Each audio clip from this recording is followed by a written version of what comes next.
Ambil lah fatwa Perlis tu, boleh cari. Ambil satu qaul, hak Perlis kata ni, mana ulama pun tak kata. Ulama tu bukan hampa, ulama tu imam-imam mazhab. Kalau setakat hak duk mai apa, hak duk jual yang jampi kat kampung ni, kita tak masuk lah dalam tu kan. Ni imam-imam mazhab, imam-imam muktabar ni, ambil mana qaul yang ada di Perlis, yang tak ada siapa pun imam kata. Kalau ada, tunjuk kita.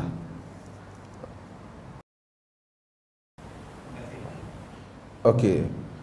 Hadis solat awabim yang mengkhususkan sembahyang lepas maghrib dengan berapa bilangan rakaat semua tidak sabit. Sebahagian riwayat-riwayat menyebut merangkumi solat duha itu sebagai awabim, yang ini dia maksud orang yang awab kembali kepada Allah Subhanahu Wa Taala. Itu disebut penamaan saja, tetapi sabit kepada amalan hendaklah berdasarkan kepada hadis-hadis yang sabit, bukan berdasarkan kepada nama yang diberikan. Solat duha sabit dengan nas solat duha. Okey, balik kepada isu Wahabi tadi. Isu Perlis Wahabi ke tak? Perlis tak ada rujukan kitab Muhammad bin Abdul Wahab. Di Perlis tak dibaca pun kitab Muhammad bin Abdul Wahab sebagai satu sukatan. Sejak dahulu tak dibaca. Itu tidaklah berarti Perlis kata Muhammad bin Abdul Wahab sesat, tapi tak dibaca. Orang pasal apa kata Perlis Wahabi? Pasal memang macam tu, nak kata apa? Di Malaysia ni daripada dulu Hamka Wahabi. Semua kaum Za'bah, semua kaum pembaharuan Wahabi. Wahabi ni siapa saja yang amal benda yang tak kena dengan kebiasaan hak mereka buat, jadi Wahabi. Tak kunut, Wahabi. Padahal mazhab Hanafi tak kunut, mazhab paling besar sebut tak kunut. Mazhab Hanbali tak kunut, yakni kunut subuh secara berterusan maksudnya. Dia kata Wahabi. Bismillah perlahan Wahabi. Wahabi pada dia tu sesat lah. Padahal mazhab Abu Hanifah bismillah perlahan, mazhab Hanbali bismillah perlahan, mazhab Malik tak bismillah langsung, bahkan dia makruh kan, guru pada Imam Syafi'i. Jadi Wahabi ni satu istilah yang bila tak tahu nak jawab orang, Wahabi. Pasal apa Wahabi? Wahabi. Lebih sikit dia kata apa? Wahabi ni depa maki ulama. Tuan-tuan duduk di Perlis ni, tuan-tuan pernah dengar mana-mana kuliah pergi maki ulama? Kok mana-mana kuliah ke Imam Syafi'i rahimahullah orang pergi maki ke? Imam mazhab 4 mana orang maki ke? Hatta kalau orang pergi maki Imam Ghazali ke, ada pernah dengar orang maki di Perlis mana-mana imam? Kalau kritik dia, hak pi kata Nabi ke kanan dia nak ke kiri, dia tak termasuk dalam imam tu. Janganlah dia senaraikan diri dia adalah imam tu. Imam-imam yang dikenali dengan kaum muslimin, walaupun mereka tidak maksum seperti mana kita tak maksum dan yang tak maksum hanya Nabi. Kita di Perlis kata imam-imam kemungkinan ada pandangan-pandangan mereka yang tidak rajih, tidak kuat. Itu biasa. Kalau sekiranya kita kata semua imam kuat, kita tentulah di Malaysia hak mana yang di negeri yang kunut tu dia kena amal juga tak kunut, pasal pandangan imam lain kata tak kunut. Artinya dia bila amalkan satu qaul, artinya dia melemahkan pandangan imam yang lain. Demikian di Perlis kita mengamalkan qaul dan meninggalkan sebahagian qaul. Bila ditanya kenapa tak mengamalkan kunut, kita berpendapat pandangan mengamalkan itu adalah pandangan yang tidak kuat. Kunut berterusan subuh maksud kita kuat. Oh, hampa lebih pandai daripada Imam Syafi'i lah. Hampa hina Imam Syafi'i. Hampa ingat Imam Syafi'i bodoh macam apa? Ni mangkap. Ni selama ni hampa kunut tu, hampa hina Imam Hanafi lah. Hampa hina Imam Hanbali lah. Boleh kira macam tu pula. Ini main budak-budak berkelahi main guli bercakap masalah fiqah.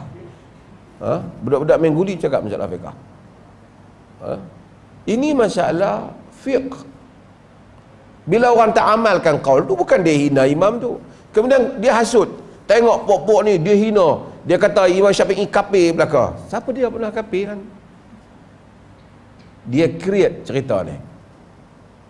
Orang yang duduk di Perlis yang tak main masjid kata memang hampir masjid kau subuh. Dia teruk dia tahu. Diperlih lah. Aku pipi. Tak ada masuk waktu subuh. Mereka bang dah nak semayang. Kan?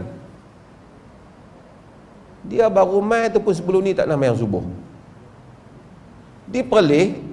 Azan berapa kali? 2 kali bagi solat subuh. Sebelum masuk waktu dan sebelum masuk waktu. Seperti mana yang berlaku pada zaman Nabi. Di Mekah Madinah dia duduk pipi azan 2 kali.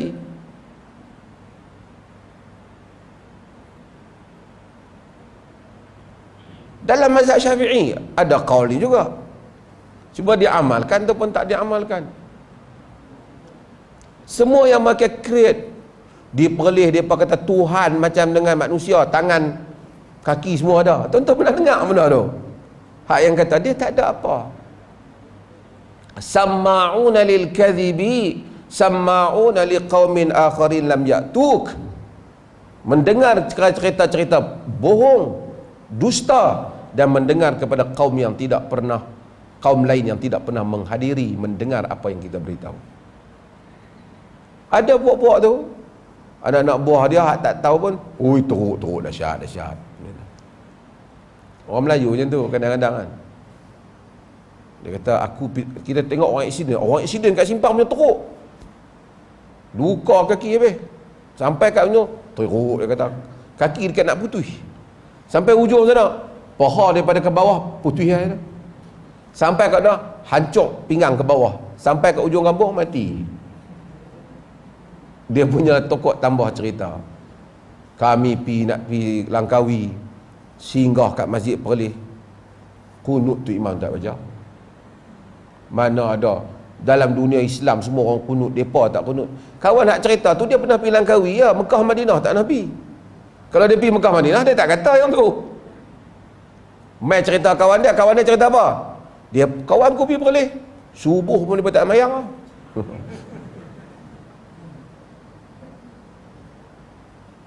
Ini semua karut. Karut. Jadi mudah-mudahan kita ni tak penting apa orang kata. Yang penting ialah kita mengamalkan apa yang ada dalam Quran dan Sunnah. Dan siapa yang boleh tanya mereka, apa kaul fiqh di Perlis yang tak ada imam kata? Buat kuis kat dia. Fatwa ke apa yang tak ada mazhab kata, mereka yang kata. Bagi tahu kan. Ambil lah fatwa Perlis tu boleh cari. Ambil satu kaul hak Perlis kata ni, mana ulama pun tak kata. Ulama tu bukan hamba, ulama tu imam-imam mazhab. Kalau setakat hak duk mai apa? Hak duk jual yak jampi kat kampung ni, kita tak masuk lah dalam tu. Kan? Ni imam-imam mazhab, imam-imam muktabar ni, ambil mana kaul yang ada di Perlis yang tak ada siapa pun imam kata. Kalau ada tunjuk kita.